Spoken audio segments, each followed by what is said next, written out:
জানো, ভালোবাসা কখনো কখনো মানুষের নিজের সাথেও যুদ্ধ লাগিয়ে দেয়। আমার সাথেও ঠিক সেটাই ঘটেছিল। তাকে আমি কখনো বলিনি, কিন্তু প্রতিদিন, প্রতিটি মুহূর্ত তার দিকে তাকালে মনে হতো আমি যেন ভুল সময়ে ভুল পৃথিবীতে জন্মেছি। কারণ সে ছিল আমার সবচেয়ে কাছের মানুষ, কিন্তু আমি ছিলাম তার কাছে অদৃশ্য।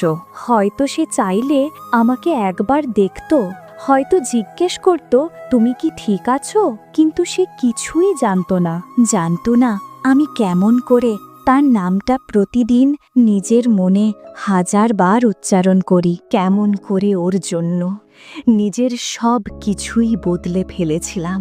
আর সবচেয়ে বড় কথা, সে জানতো না ওই একদিনের জন্য আমি আজও অপেক্ষা করে আছি। হঠাৎ একদিন একটা ঘটনা সব কিছু বদলে দিল। আমি প্রথমবার বুঝলাম একতরফা ভালোবাসা শুধু কষ্ট না, এটা মানুষকে ভেঙেও দেয়, আবার তৈরি করতেও পারে। আজ এতগুলো বছর পরে আমি প্রথমবার আমার জীবনের সেই গল্পটা বলছি। প্লিজ গল্পটা পুরোটা শুনুন। তার নাম সূর্য, আমাদের ক্লাসের সবচেয়ে নিরিবিলি ছেলেটা। কেউ ওর দিকে খুব একটা তাকাতো না, কিন্তু আমার চোখে সে যেন আলাদা করেই আলো হয়ে উঠত। সেদিন বৃষ্টির বিকেলে ভেজা চুল মুছতে মুছতে ক্লাসে ঢুকল। তার সেই হাসিটা আমার হৃদয়ে গিয়ে লাগলো। কিছু মানুষকে দেখেই মনে হয় ওদের সাথে গল্পটা অন্যরকম হবে, আমাদেরটা হয়তো শুরু থেকেই অন্যরকম ছিল। ক্লাসে ঢোকার সাথে সাথে তার হাসিটা দেখে মনে হয়েছিল হয়তো পৃথিবী আজ একটু বেশি সুন্দর। ও কথা বললেই হৃদয়ে একটা অদ্ভুত উষ্ণতা হতো।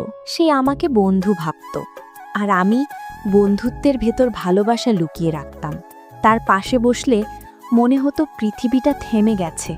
তার হোয়াটসঅ্যাপ ডিপি, তার অনলাইন লাইট সব আমার কাছে অদ্ভুতভাবে গুরুত্বপূর্ণ হয়ে উঠেছিল। কিন্তু কখনো কিছু বলিনি, কারণ বলা মানে তাকে হারানো, আর আমি তাকে হারাবার সাহস পাইনি। হঠাৎ একদিন একটা ঘটনা সব কিছু বদলে দিল। সেই দিনটা আমি কোনোদিন ভুলব না। কলেজের করিডোরে সে একজন মেয়ের হাত ধরে আসছিল, নীলা, হাসি খুশি, আত্মবিশ্বাসী, তার মতোই সুন্দর। সূর্য আমাকে দেখে বলল, বন্ধু, meet Nila, my girlfriend. Girlfriend? শব্দটা শুনে আমি হাসলাম, কিন্তু হাসিটা শুধু ঠোঁটে ছিল, হৃদয়ে পৌঁছায়নি। মনে হলো কেউ আমার বুকের ভিতর থেকে কিছু ছিঁড়ে নিয়ে গেল। সেদিন প্রথমবার বুঝলাম আমার ভালোবাসা শুধুই আমার। ও কখনোই জানবে না ওর জন্য আমি কতটা অপেক্ষা করেছি। হঠাৎ একদিন ওর মেসেজ এলো, হৃদয়টা যেন থেমে গিয়েছিল। আমি ভাবলাম হয়তো আজই সব বলবো, কিন্তু সে যে কথাটা বলল। বন্ধু হিসেবে আমি কি তোমাকে কিছু জিজ্ঞাসা করতে পারি? তুমি কি আমাকে সাহায্য করতে পারো ওর জন্য একটা উপহার বেছে নিতে? সেদিন বুঝলাম ভালোবাসা কতটা নিষ্ঠুর হতে পারে। ওর চোখে আমি কখনোই বিশেষ কেউ ছিলাম না। আমি হাসি মুখে বলেছিলাম হ্যাঁ অবশ্যই, কিন্তু ভিতরটা চিৎকার করছিল।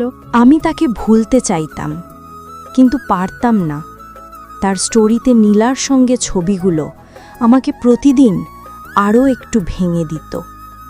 রাতে ঘুম আসতো না, ঘুমালে কাঁদতাম, জাগলে দুঃখ পেতাম।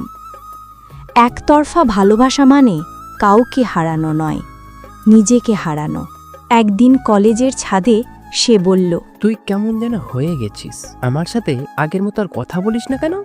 আমি হেসে বললাম, বদলে গেছি সূর্য, কিছু ব্যথা মানুষকে বদলে দেয়।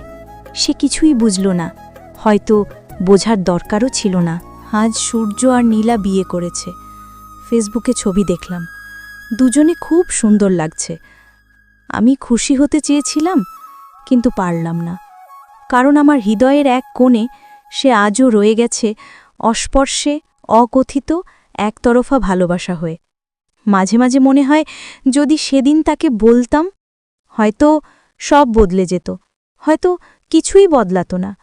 কিন্তু একটা কথা সত্যি, আমি তাকে ভালোবেসেছিলাম, কিন্তু সেটা কখনোই বলতে পারিনি। হয়তো একতরফা ভালোবাসার আসল সৌন্দর্যটাই এটাই, তুমি কাউকে ভালোবাসো, কিন্তু বিনিময়ে কিছু আশা করো না। সেদিন আমি শিখেছিলাম ভালোবাসা মানে অধিকার নয়, ভালোবাসা মানে অনুভব। আজও ওর নামটা হৃদয়ে আগের মতোই বাজে, কিন্তু আজ হার ব্যথা লাগে না, কারণ ওকে ভালোবাসা ছিল আমার নিজের গল্প, যেটা কেউ জানলেও না জানলেও আমার হৃদয়ে চিরদিন সত্যি থাকবে।